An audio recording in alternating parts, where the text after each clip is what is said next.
Hey there, Shawna Karrasch here with another Ask Shawna answer. Okay, today's question comes from Ellie, and she says, how do you increase criteria and duration?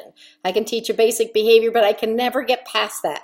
For example, head down. I can teach the horse the head down behavior, but I can't seem to help them understand keeping their head down. It's up, down, up, down, up, down, up, or lifting legs. I can teach them to lift a leg on cue, but it's lift down, lift down, lift down. I can't figure out how to teach them to keep it lifted without my finger, hand, other cue continuously asking. The horse gets frustrated, I get frustrated, and I've all but stopped doing any real clicker training as of late. Okay, so that is a great question, and it's actually a really common question. One of the things I say a lot is using positive reinforcement training, clicker training, well, any training, but particularly this, it is science. There's a lot of science, but it is part art, so it's a part of figuring out how do I get duration without getting frustration, because you don't want them to go on and on and on, but you don't want them to keep quitting. And if they keep quitting, if it keeps not being worth their while, they will quit. So there's a smidgen of a point that you want to get to. First of all, one of the things I do when I'm working on a new behavior and I know I'm going to want duration, I build up such a strong reinforcement history that they love the behavior. So it's basically classically conditioned, and they're going to offer and offer. They love the behavior. So they're going to be very ready to do the behavior because it has become one of their favorite new things, which most behaviors become anyway, but I intentionally work on being sure that I've really built in a strong reinforcement history. I'm going to use the stationary target as my example because it's the same principle, but usually this is the first behavior I start to teach duration on. Well, I do teach it when I want to keep their heads to themselves. We'll talk about both of them. What the heck? But so I make sure that they're really good at it. They really like it. They understand it. And then that's a really important part of it. The other thing is, remember, well, how I like to use the bridge signal is as a terminal bridge signal, meaning it terminates the behavior. So what I want them to learn over time, and in the very beginning, they don't quite understand this. I want them to learn that you hold the behavior until you hear a click. If I ask you to go at 8 miles an hour with this bend, I want them to keep going there until I say, let's do something different, or I click them. So I want to teach them, if I point you to the target, you go and hold on the target until you hear a click. If I ask you to back up, you back up until you hear a click. If I ask you to lift your leg, you hold your leg up until you hear a click. Now that is a concept that I find that maybe concept's not the right word, but it is something they get the idea of. After you've done a behavior or two, they're like, oh, I get this. I hold this new behavior until I hear the click. But in the very beginning, they don't get that. So I do use, technically I think it's a keep going signal. That's that can mean a lot of different things to different people. But I find that when I train, I'm rather chatty, which you probably don't find surprising, but I am rather chatty. So I have a tendency to use good boy in there a bit. I don't feed it. It just becomes part of the training equation. There's times when we're doing things, I'm saying, good boy. And I can see, like Murray, for example, you can see Murray go, oh, good. He knows that means he's on the right track. And that's only because it's become paired and a part of this training process. So I don't set out to do it, but it does get in to be part of the training process because it comes in those, they start figuring out, oh, that means I'm on the right track and I will get bridged shortly. So it does kind of become a keep going signal, but not one I've taught I haven't set out to teach it, but it does become classically conditioned because it is part of it. And really, by the time I get past the earliest training, I have become a conditioned reinforcer. I am classically conditioned. They're like, I love the training, I love the stuff, I love the behaviors, I love the bucket, I love the target, and the human too becomes something that represents a reinforcement. So as they get used to, there's been studies and stuff about animals knowing our tone and our facial expressions, and if we're in a bad mood, they remember the last mood, all sorts of things. But they definitely know when I say, good boy, keep going, that it really becomes very clear to them that I'm on the right track. So I call them coaching words because they seem to get it, and it's a way that I can encourage them without using the bridge signal and then muddying the waters with that. So what I have a tendency to do, let's start even with the head away. So when the head away, what I ultimately want, in the beginning, I say turn your head away, particularly if they're mouthy horses. I want them to learn the opposite of what they think. It's very clear, this as opposed to this. But then I start shaping it till it's just kind of keep your head to yourself, maybe slightly off to the side, like leaning maybe a little bit of weight on the outside shoulder a little bit if I do it. And I want that to be like a default behavior for them. I want them to know this, and I want it to be something they go, oh, I love this behavior. And I build in relaxation with it because I want them, I start looking for softening of the eyes, softening of the head position, softening of the jowls, softening of the nose, softening of the lips, all those things soften. And it tells me that they pretty soon, they're like, oh, I just stand here. And so as they get clarity with a new behavior, a lot of times you do get relaxation. So now I've got the horse in the beginning, it's not relaxed. So they're like, oh, I got my head away, I got my head away. Well, I don't want that. I don't want it to be a thing. I want it to be just being able to stand there. Well, the next thing I'm going to do is you're going to see them kind of go, and I'm going to catch the times when they keep their head over, or what I'll do is while they're eating, I click and feed again. And they're eating and their head's over here, and I click and feed again. And so I'm building up that reinforcement history, and then pretty soon they kind of go, oh, back over here. I click that decision when they catch themselves and go back to that behavior. And at first it may be like this, but pretty soon as they know what to do and I start looking for the things to start to soften, well, pretty soon they're like, I just stand here while you talk or walk around or whatever you do.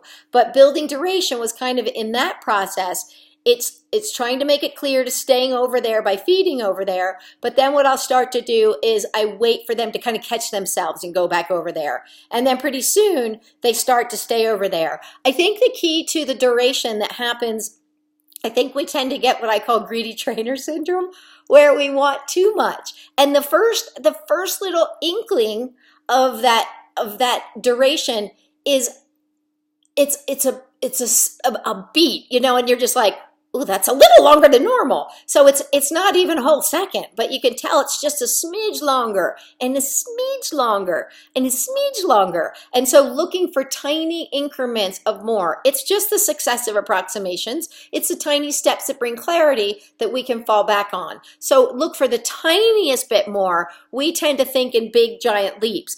After a bit, when they get the idea, oh, I hold it, then the increments go bigger and bigger and bigger because they get the idea. But in the very beginning, we've set a criteria that doesn't say holding the behavior. So I'm going to go on to another behavior to give another example. Is one of the first things I do for real duration is stationary target. So I may build up where I'm going teaching the stationary target, and I get them to going from a distance, and they can go here and they can go there and they go over to their stationary target.